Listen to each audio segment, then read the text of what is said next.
please.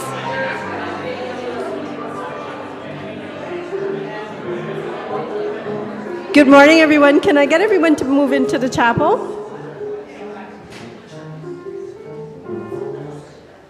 Wow, I've never had this effect on people. Look at the silence.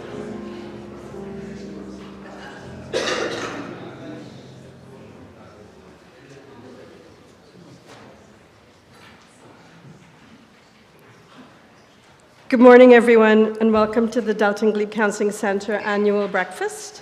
It is wonderful to have you here with us today, friends, colleagues, community partners, and supporters who share our vision and walk alongside us in this important work.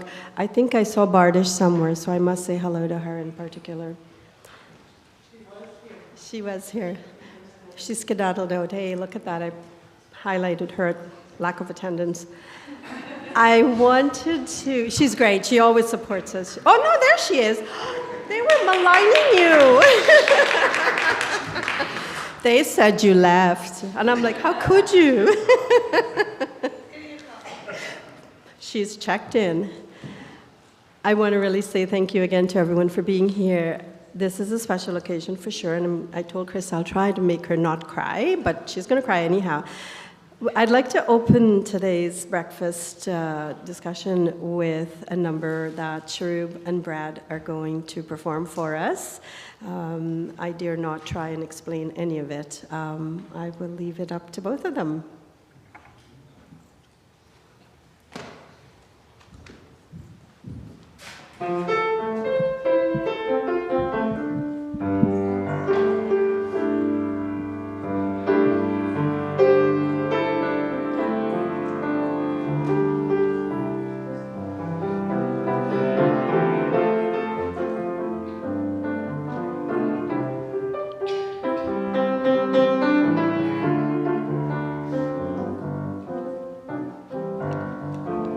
Miren qué bueno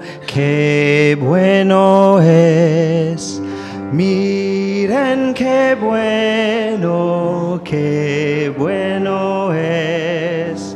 How pleasant and harmonious when God's people are together. Fragrant as precious oil when running fresh on Aaron's beard. Miren qué bueno es. Miren qué bueno es.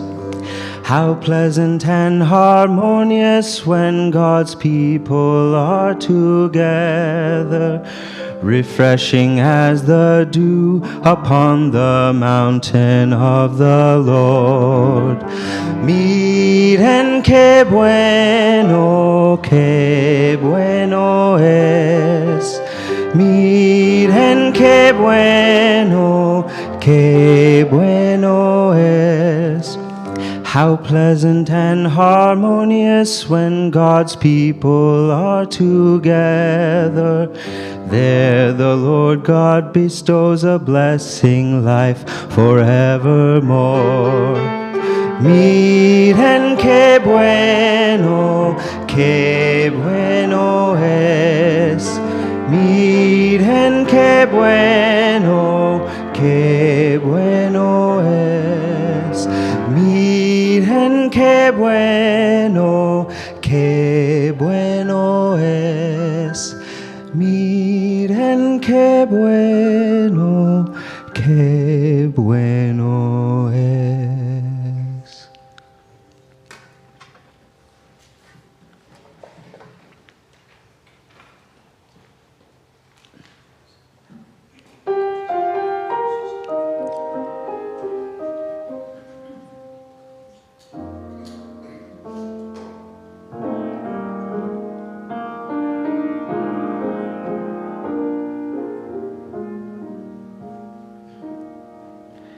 If I can help somebody as I travel along, if I can cheer somebody with a word or a song.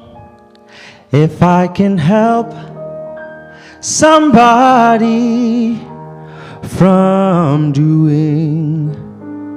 doing wrong, then my living shall not be in vain. Then my living shall not be in vain. My living shall not be in vain.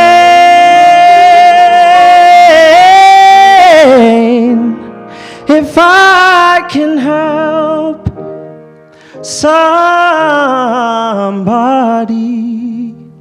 as I travel along, then my living shall not be in vain.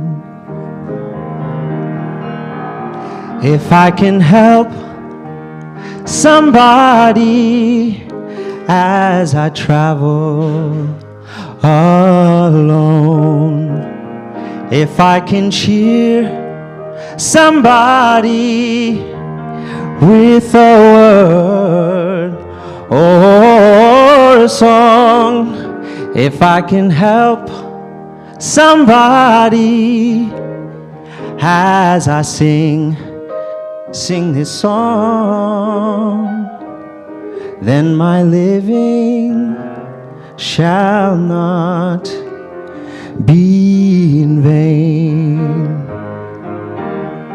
Then my living shall not be in vain. My living shall not be in vain. If I can help somebody as I sing this song,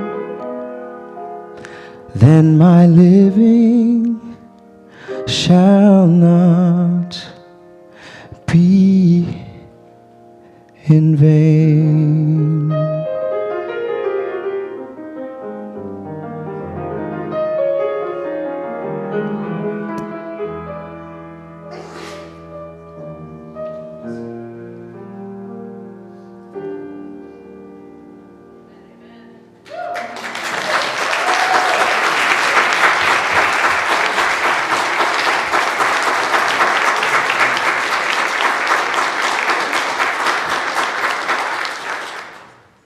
I don't know how I follow that, Sherb and Brad.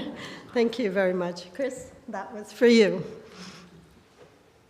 This year's theme, Foundations and Futures, Visions in Legacy, invites us to reflect on the roots that have shaped who we are, while also looking ahead with courage and imagination to what we're becoming. In a moment to honor the legacy of care and compassion that grounds us, while also embracing the opportunities and challenges of the future. We are especially delighted to welcome our founder and keynote speaker, Reverend Dr. Kristine Lund, whose wisdom, leadership, vision has shaped us and continues to inspire our shared commitment to mental health, community, and hope. Thank you for joining us this morning. Your presence strengthens the foundations, fuels the future we're building together. Welcome, Dr. Lund.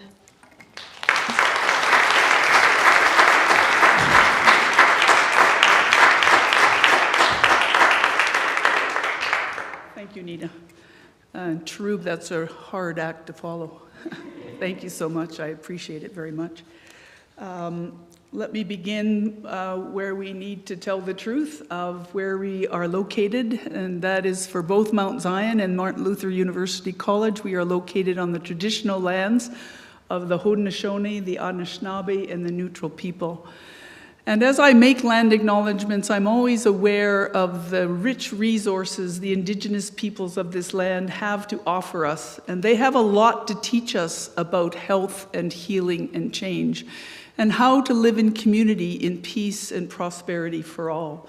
So I would just invite us to remain conscious of that and be open to learn from the teachings of the Indigenous people that live around us, because their teachings are important for us, particularly at this time that we live. So thanks to them, and for them being willing to be open to share with us. So VJ will go to the first slide. So let me begin by starting where it began, the beginning. I came to Waterloo Lutheran Seminary in July 2005. By 2011, the counseling program had grown significantly, and the idea of a clinic began to percolate within me, because other schools with counseling programs had clinics connected to them.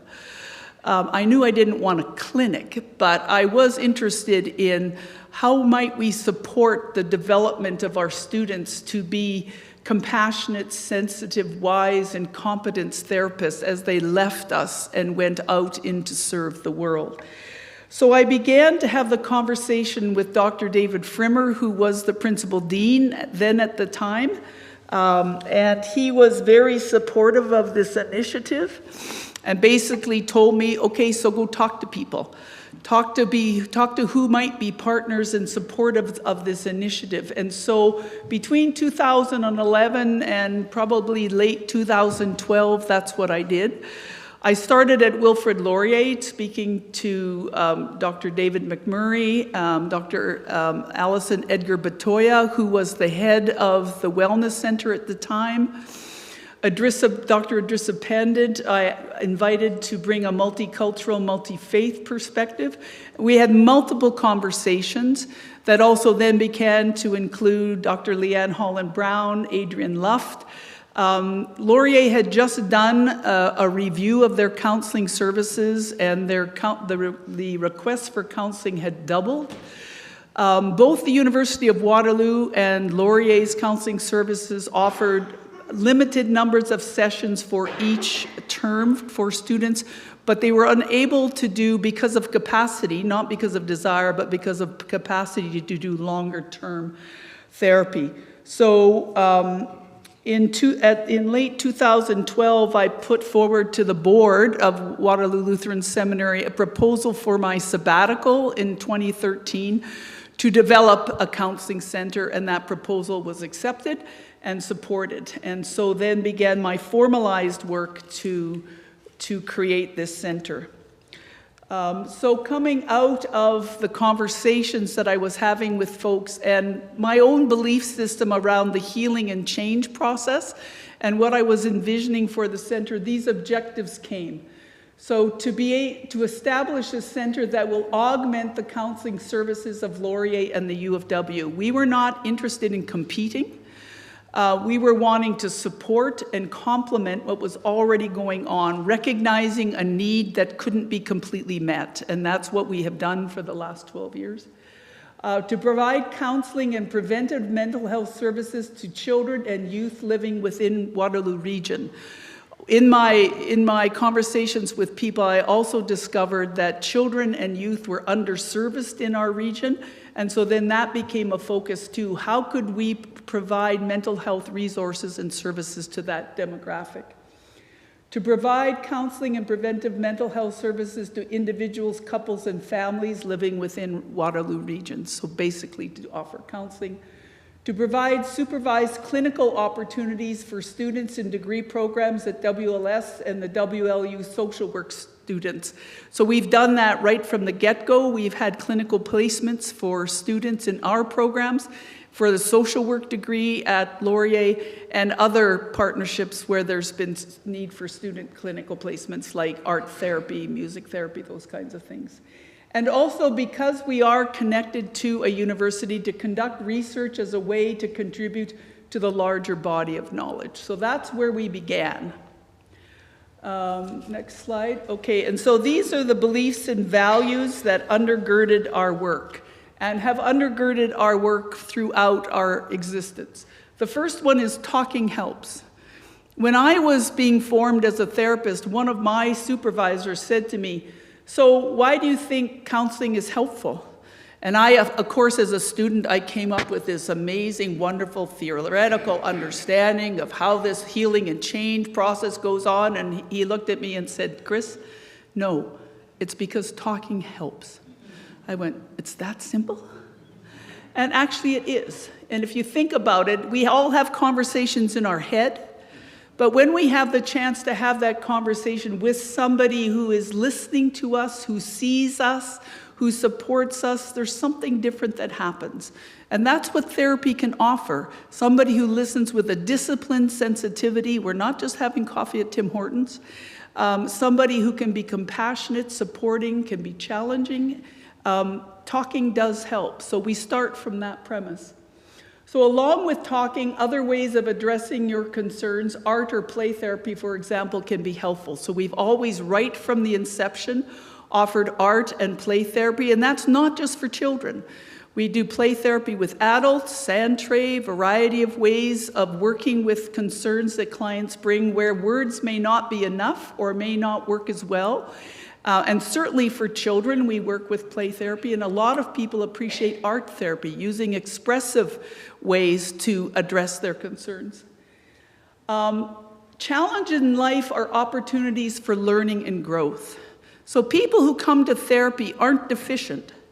They're not pathological. They're experiencing challenges in life that are more than what they personally can address by themselves. And I often look at therapy as an opportunity. What am I needing to learn about in my life right now? And what are the areas I need to grow in to be able to address these challenges? And I think if we can think of therapy as learning and growth, it kind of demystifies it and doesn't make people feel like there's something wrong with them. There's nothing wrong with them. They're just having some challenges and concerns in life. You bring your life experiences, values, and beliefs into the therapy process. These, together with the therapist's personal and professional experiences, can address your concerns. So this is fundamentally important. Therapy is a collaborative approach. It's not just what the therapist does. The therapist and client create a collaborative relationship to work on the concerns that they're presenting with. And this undergirds all the work that we do. A heavy emphasis on the therapeutic relationship. Everyone has the right to receive mental health services, and that was a fundamental belief. And so trying to find a way to make mental health services accessible, and we've tried very hard to do that. And I'll talk a little later because it's been challenging because we don't receive external funding, but we still have a high commitment to accessible mental health, which also means maintaining no wait list. And if we have a wait list, it's like 3 days. We work very hard not to have a wait list for clients. Some of your concerns will resolve in a few sessions, while others may take longer. The amount of time in therapy is determined by you and your therapist. So at the time of starting the Glebe Center, most of the community's counseling services were running with a brief model. Up to 8 sessions, maybe you could get 8 more. I'm not demeaning the brief model because you can do things in a brief way that's very helpful. However, there are clients who present with concerns that cannot be resolved in 8 sessions. There may be longer traumatic issues, some of our refugee clients that come, a variety of intimate partner violence. Some of those things just take longer. So I wanted to have a flexible model of therapy where we'll do brief therapy for sure, but if what you're experiencing needs a longer period of time, we're also willing to accompany you for a longer period of time. So we work with the client to determine what the length of service will be. When clients and therapists work together, healing and change can happen, and that is a fundamental belief I have. Healing and change is always possible when we can work together, and we've seen it over and over the last 13 years. And faith and spirituality can be important resources for healing and change. And again, we wanted to front this. We're not going to apologize that we think that spirituality and religious resources can be a source of positive things for clients, and we want to be able to invite clients to access those when that's appropriate. And at the same time, we also know that hurt happens in spiritual and religious communities, and we're also willing to address that.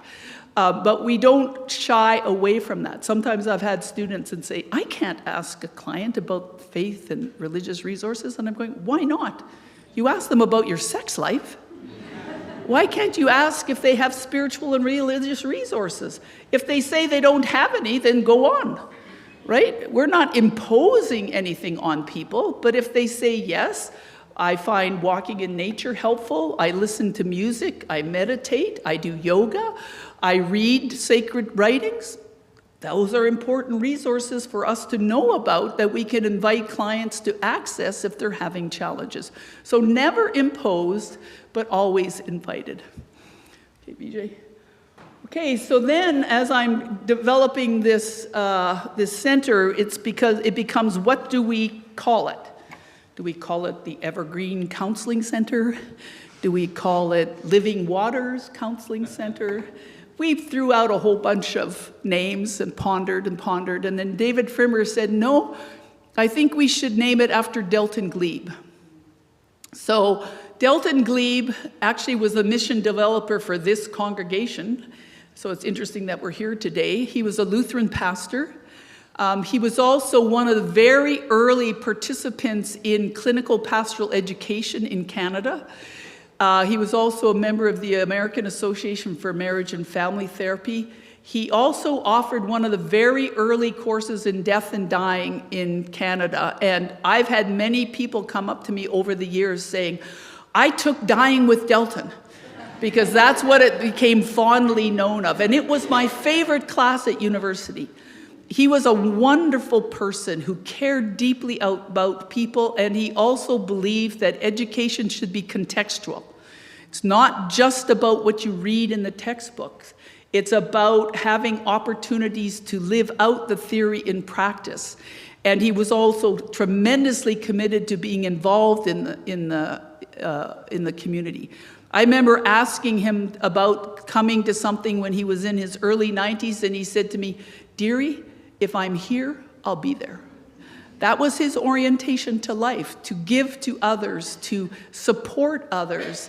And so we felt, after pondering it, that it was a very appropriate name for the counseling center to honor his legacy, but also to embed the values that he cared about so dearly in the work of the center, and we've done that. Often the Glebe children are here, but they're not here tonight or this morning. And one thing that's happened at the other site, which I'll talk about, is we've created a Verna Glebe room, which is kind of a quiet room, and David, Delton's son, painted a beautiful mural on the wall. So the Glebe legacy continues to live within the life of the Glebe Center, and we are very grateful for that. Okay, next slide. Finding a space. Okay, so in those days, you weren't doing counseling virtually. We actually needed a physical space. So what to do? Well, kitty corner across from our building is this old yellow brick house that belonged to the Eastern Synod and had been used for a variety of things. I was told, and I don't know if this is an urban myth, but when the university started, this was actually the president's house. So I haven't verified it, but it might be true, or it might be an urban myth. And so it was owned by the Eastern Synod of the Evangelical Lutheran Church in Canada and had been used as a student house for many years, where students would come and they would form an intentional community while they were studying, either at the seminary or at Laurier. In the recent years before we took it over, it had basically turned into a rooming house where simply rooms were rented out, and the ability to form the intentional community wasn't working anymore. So David approached the bishop and the Eastern Synod board whether or not they would let us make this the Delton Glebe Counseling Center, and they said yes. And they not only said yes, they gave it to us for free. So we paid the rent, they gave us the rent back. That happened for many years, and so we are deeply grateful for the Eastern Synod's willingness to let us use the house. But because it had, well, just a second, I don't want to say. So let me just say, so during the pandemic, 90%, before the pandemic, 90% of our work was done in person, 10% online.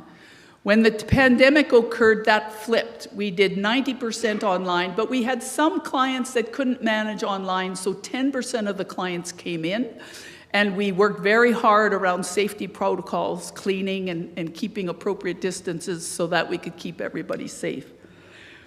When we came back from the pandemic, people wanted to be seen in person again.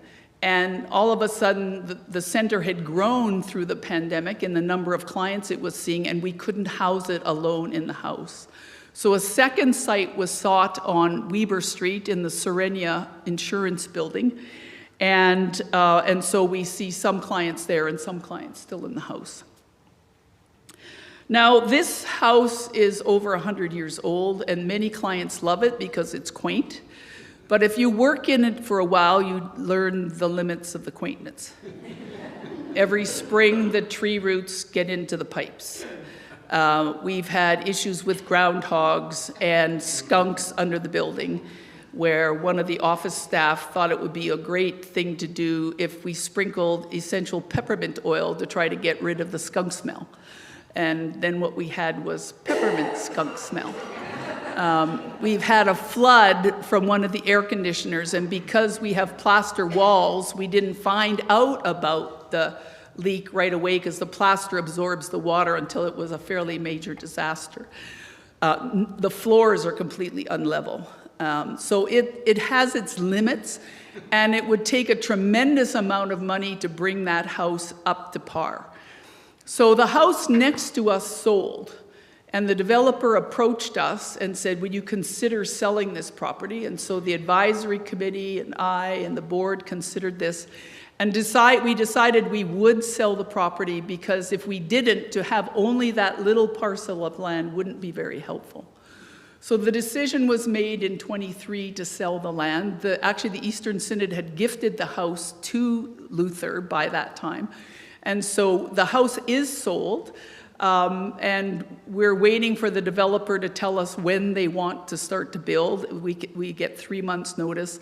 And so the advisory committee and Nita and Tim and I will be considering space needs and what will happen next when we need to move out of the house. But you can imagine that with the house being a student house, it needed a little renovation before we could move in. So I worked with the interior design person at Laurier to, what I was wanting to do was create a welcoming, warm, comfortable space for staff to work in, for clients to come to. So here are some of the pictures of the space after renovation. So the upper left is the waiting room. The middle picture is the play therapy room, where we have a number of things that are appropriate to children. The upper right corner is the art therapy room. The bottom left, we had to build a ramp so it would be an accessible building. We have one accessible counseling room. The middle bottom picture is an example of one of the therapy rooms. And on the right, we had to renovate the kitchen. We had to put in new flooring, new cupboards, and new appliances. So at the end of the day, I think it worked really well, the renovation. The color is mostly a light green and white, and we get many comments from clients about how they love the space. And that's true of the Weber space too. When we moved into the second space, Nita and Elma paid very close attention to making that a warm and comfortable and welcoming space too. So the values have been shared in that Weber space as well. Next one. So what to put on the walls? As most people around here know, I'm no artist.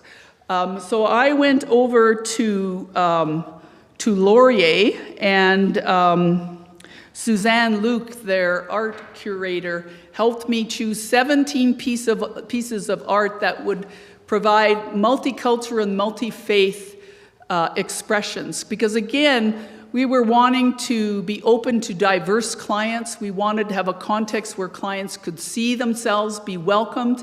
And so what's on the wall is important. So here are some of the pieces. The upper left one was sort of, a bit about the farming region of Waterloo region. The next one on the right is a Chinese piece. The next one is traditional Turkish art. And then we have a framed piece of the Golden Rule in the wide variety of religious traditions. The bottom left and the second from the right are 2 of the 3 stained glass windows that we will take with us. We will make them into art pieces and incorporate them into the new Glebe Center. Shweta Subramanya, our finance manager, actually painted the Om, which is the sacred symbol for Hindus. And the one on the right is one of the indigenous art pieces that we have.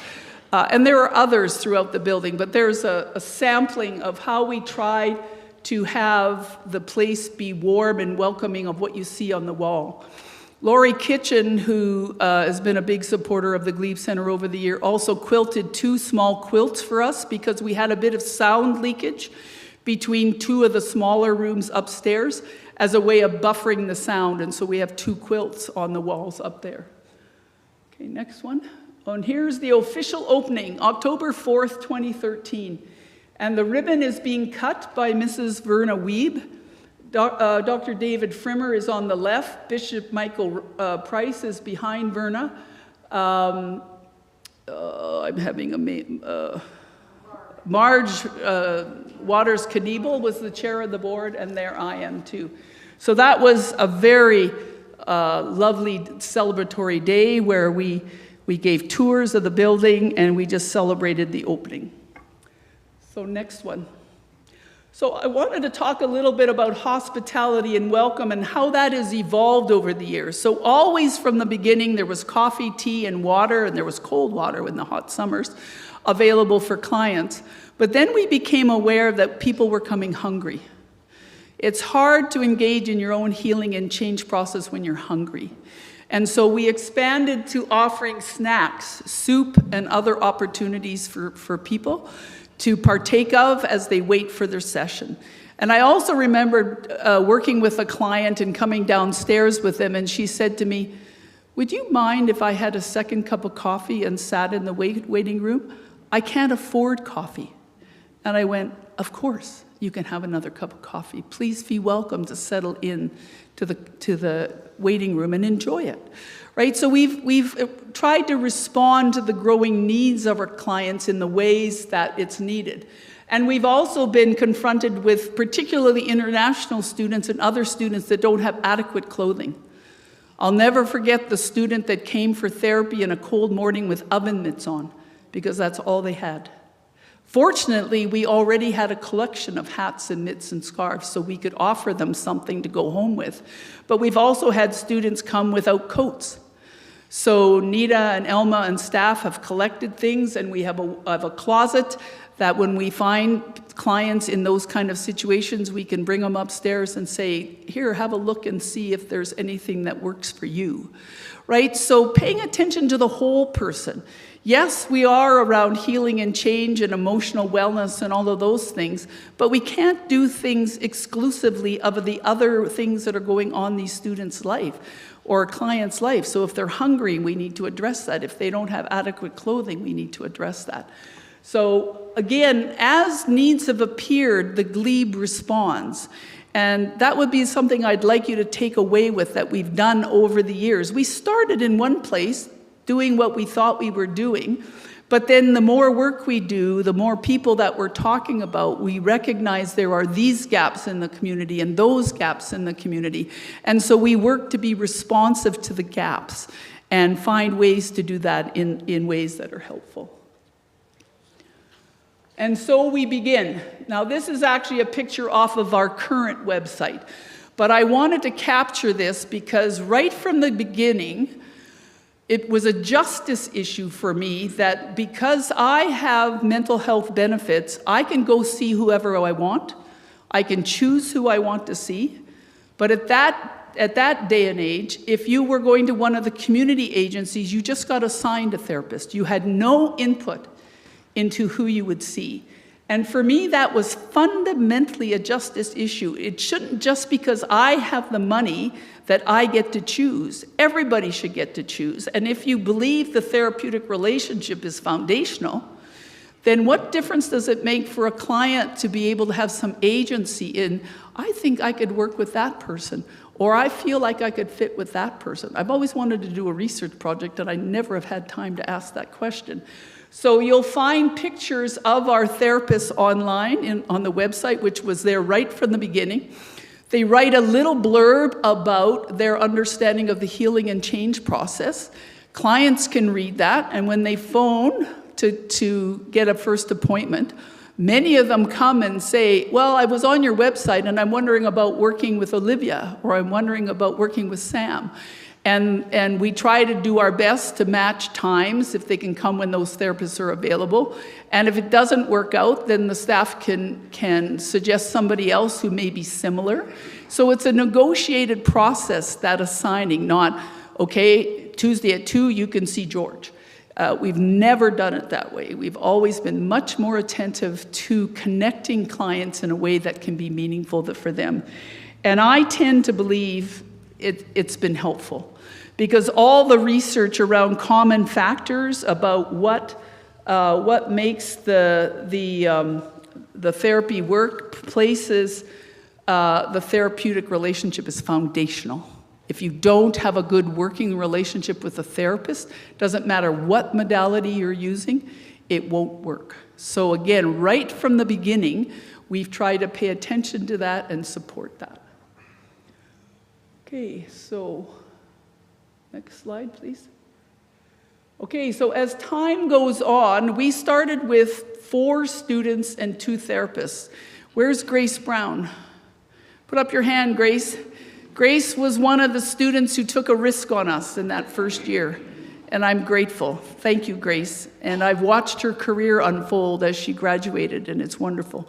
And there are other students that have been here through the years. But we've added more professional therapists and more students as the request for therapists increases and as diverse clients want to seek us out. So we look for what are the therapeutic modalities that clients bring, age, gender, ethnicity, all of those kinds of things we pay attention to so that we can have a wide variety of therapists where clients can feel they can make a connection. It isn't just one kind of therapist. So we've worked very intentionally about that, both for our professional therapists, but also when we're interviewing students, we try to get a diverse group of students as well. We added Dr. Peter Kunert. Put your hand up, Peter. Peter is a medical doctor with a specialty in mental health, has been a tremendous resource for us at the Glebe Center. So he's there to consult with therapists, to see clients who may be wondering, would medication be helpful, would it not be? Or does my medication need to be adjusted? Oftentimes students are here, but their family doctors are far away. They can't get appointments, so Peter will work with them. And he's provided very important consultation for the therapists, and he brings an important medical lens. So that's been a very important resource for what we can offer clients, and diversifies is what we can offer. He doesn't see people if they have a sore throat, but he will work around the medication, and I've consulted him even around use of cannabis. At what point do we need to be concerned? How is this impacting their mental health, right? And so again, it's been really an important resource. And then in the last couple of years, we've added 2 psychologists, Dr. David Kuzman and Dr. Dylan Brown, who can do psychological and educational assessments, again, because of the gap in the community. We've heard when people need an assessment, they're waiting months, if not years, 18 months, 2 years to get an assessment. That's not very helpful if your child is having learning challenges in school, to have to wait that long to get an assessment. Or if you're wondering if you're on the autism spectrum or have ADHD as an adult and it's impacting your work. And if you had an assessment, then you would be able to access some accommodations. So these resources are really important for our community. NEDA's worked long and hard to find these psychologists. It's not been easy, But we are so grateful for the resource that they bring to the Glebe Center because, again, it meets the need in the community. Okay, so currently I want you to know we have 12 interns. Some of them are here today. Can you raise your hands, those interns who are here? So again, they're taking a risk on us to have us support their learning, and we have 14 professional therapists. Therapists who are here, can you raise your hands? Great to have you here. Thank you for all you do. We offer therapy in English and 9 other languages. So again, when you're speaking of things of the heart, if English is not your first language, it's often difficult. So when we can offer different languages to clients who are coming to express their work on their concerns, it's so helpful if they can speak in their language of origin. They don't have to, but if we're able to offer it, it's great. So in 2024, we did 5,446 hours of counseling, 80% of which were community and 20% were students. To the end of August this year, we've done 3,803 hours of counseling with 60% in the community and 40% that are students. So our student population has been growing. And I have to stop thinking of the Glebe Center as a little place. It's not a little place. It's actually a very busy place. And we see 30% of the clients online and 70% of the clients in person. Because many people do want to be seen in person, but that has impacts on our bottom line because we have to have a physical place to see them. It's cheaper to see clients online. Obviously, you're not paying for house or utilities or anything like that. But the clients that we're seeing really do want to be seen in person, and so we have a commitment to keeping that physical presence there for them. So let's keep going. Okay, we've developed partnerships over the years, and this mostly has been done by the executive director, and Nita in particular has worked hard on this. And we develop our first partnership is with the client, where we collaboratively work on the therapeutic goals. We accept referrals from the local hospitals as they know us to be willing to work with the more complex clients, particularly adolescents. And because we don't do just a brief model, they know that to refer to us will help the clients have a longer period of time to do the work they need to do post discharge from the hospital, and so we often get direct calls from the hospital. We work with the reception house and work with refugee families, which includes working with parents and often multiple children in the family. The challenge with this is often it means paying for interpretation. And I think you can appreciate that mental health resources aren't the most important thing in the first year of life in Waterloo Region, where the government does supply some funding. So once they get beyond that 1-year mark, that funding isn't there. So interpretation is not paid for. So we often use the We Care Fund, which that auction out there supports, and the profits from the breakfast support to pay for that interpretation. Because again, you can't expect people to be able to do that work they need to do in English when they're brand new refugees. Some of them have had very difficult experiences, multiple transitions, difficult experiences in refugee camps, and then everything it means to transition to a new country. So being able to offer interpretation is critical in that process.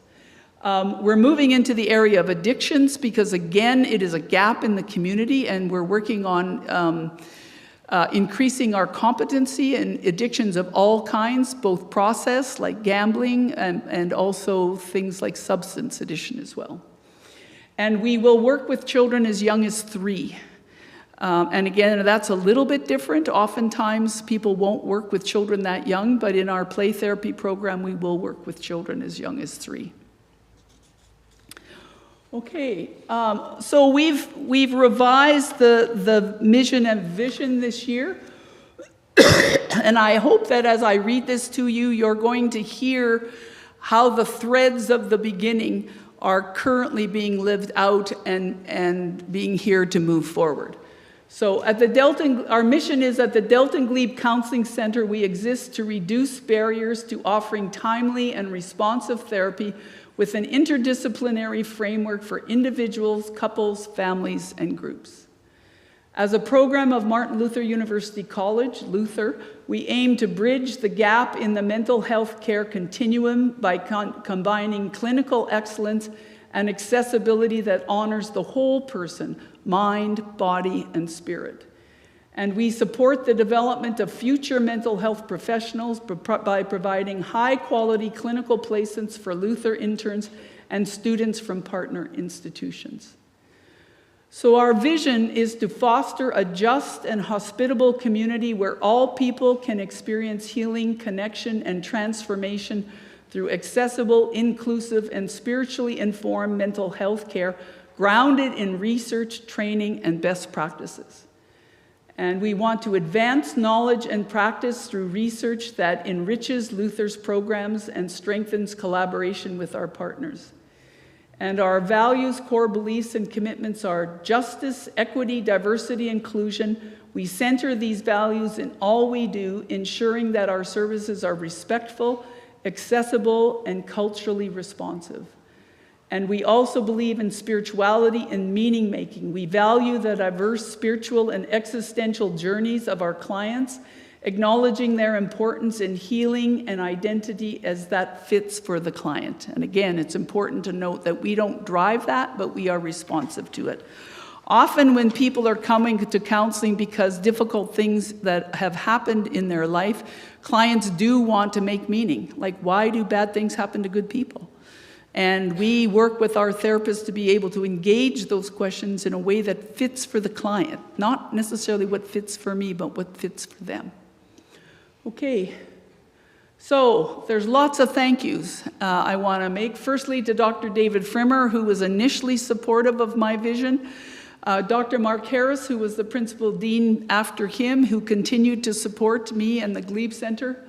The Board of Governors of Waterloo Lutheran Seminary, and then the new name change to Martin Luther University of College, they have been very supportive of the Glebe Center, providing financial support, and have been very committed to the Glebe Center.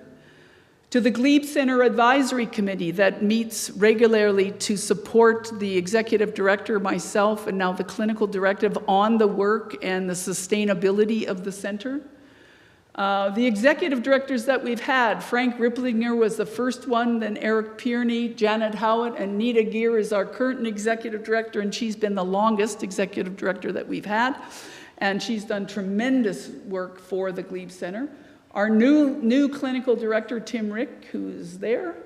I forgot to say, I should have included, we have two other supervisors, Nick Belasis, who is somewhere here, and Lindsay Thompson, who are helping out with the supervisory responsibilities.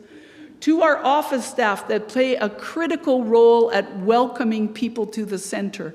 And again, this is what we hear from the beginning to the end of the time at the Glebe Center. People feel welcomed, they feel supportive. And the office staff is the first voice they hear on the phone, and it's also the first face they see when they come into the building. So they play a critical role to living out our beliefs and values. So thank you to Elma Plant, who's the office manager, and to Rebecca, Lizette, Saad, Marie, and VJ, who are our office staff. I'm grateful for the students who have chosen to do their clinical placement at the Glebe Center and to let us be part of their professional development. And again, to all the clients who have entrusted us with their therapeutic process. It's a big risk. It's a hard thing to do to call for therapy. And I don't ever take that for granted. It's an important step, but it's often not an easy step. So thank you to all of our clients. Thank you to our donors. And to our volunteers. And I meant when I was going to show you the outside of the house to make mention of Helen Weber, who so faithfully looked after our gardens, fought with the groundhog who kept digging the hole, and then the skunk. But she beautified the building, so when clients would come to the center, they were met with a beautiful space. And I think that makes aesthetics is important, right? And if a place feels cared for, I think it also is important. So thank you to Helen Weber for her support. Okay, I think this is my last slide. You're probably getting ready for that, right? Okay, so now I want to do a pitch. I had to do a pitch, right? So if you've liked what you've heard this morning, I would ask you to please consider accessing our services for yourself if you think that would be helpful, or referring your friends, families, and colleagues. And because we do therapy remotely, they could be in Winnipeg, they could be in Sudbury, they can be in Tuktoyaktuk, they could be anywhere in the country, and we can provide mental health services for them. So please note, you don't have to only be physically present, you can also join online. And I would also say we would welcome any financial support that you might be able to offer the Glebe Center, because the Glebe doesn't get any regional funding or any government funding. And because it's linked to an educational institution which is also religious, sometimes we have a double whammy when it comes to applying for grants. So the Glebe is very dependent on counseling fees and donations. And it's challenging to be sustainable with only those two sources of income. So as you're considering your charitable donations for the end of the year, I would certainly invite you to consider the Glebe Center. I can attest to the good work that we do, and we are also very fiscally responsible. Your money will be well and carefully spent. And you can donate to the Glebe through the website. So I think that's it. I want to say thank you. Thank you for being here this morning. I appreciate it. The Glebe Center has been a work of love for me. As I think about the song that Cherub sang, I feel deeply grateful to have been able to do meaningful work in my life. Not everybody can say that. But I can say that I have had the privilege of doing meaningful work, and that meaningful work has been done with so many others. Often people will say the Glebe Center is mine. The Glebe Center is not mine. I had the initial idea, but right from the moment of beginning, it's been a collaborative venture where people have brought their ideas and we've responded to the community, and the Glebe has evolved in the way that it's needed to evolve. And because of that, I really trust the Glebe will continue to do the work that it needs to do, and it's been a great privilege for me to be part of that. So thank you.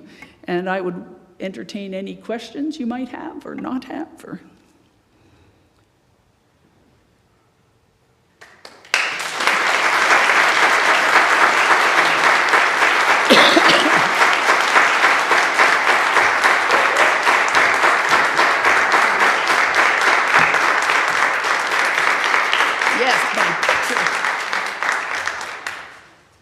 Thank you.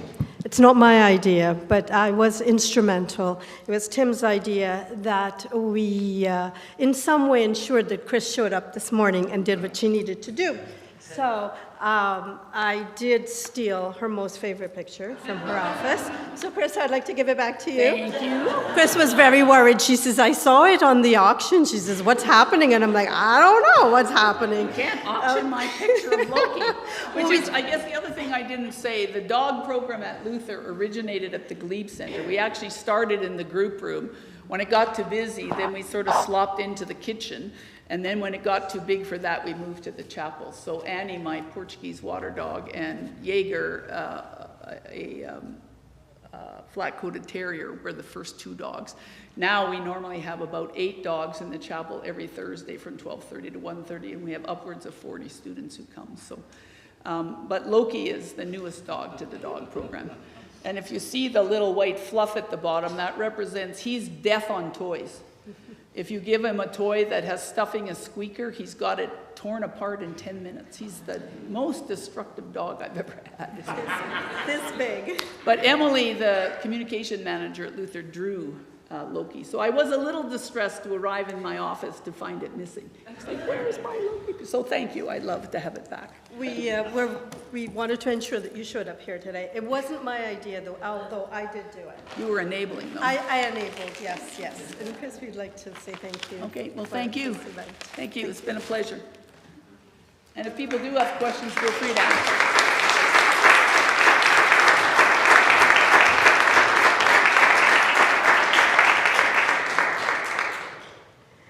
I also also want to say thank you to Sharub and Brad, whom I don't think are here. What a beautiful way to start our morning. Mahalia Jackson's Help Somebody couldn't have been more fitting reminder of why we're here and really set the tone for this entire gathering. I also want to thank everyone who pitched in to make today's happen. Alma, I'm looking at you specifically, and VJ, and a number of other people, and my neighbor, Alex. These kinds of events only come together when many hands and hearts are involved, and I'm so grateful to be a part of all of this. A special thank you to Mrs. Bell. She's not here, she's downstairs, but Mrs. Bell for the breakfast and the catering that keeps us nourished, and to Zion Church for their generosity in sharing this space with us, and to our associates and interns who showed up really early this morning. It was dark still. Thank you to each of you, and to the office team, especially the ones who are not here, because they may not be here, and you don't see the work they do behind the scenes. And as Chris says, we're very fiscally responsible. We are single-staffed, and so they answer phones, they take money, they get all this work done, they do everything on the side. So it's not like we have people who are dedicated to doing this work. So they work really hard, and oftentimes they're not seen, but they show up. So thank you to all of them for that. I also want to thank the donors for the auction stuff and financial donations. Tim, thank you. And Bird Construction, they also, I don't think Eleanor is here, but she's related to Bird Construction. They have done some thank yous. I think Elma has something. Just here at the back of the door, we have pledge envelopes here that if you are interested in doing a regular monthly pledge, come see me and I'd be happy to give you an envelope. Thanks, El. So thank you all for coming, and we will see you again soon. Take care.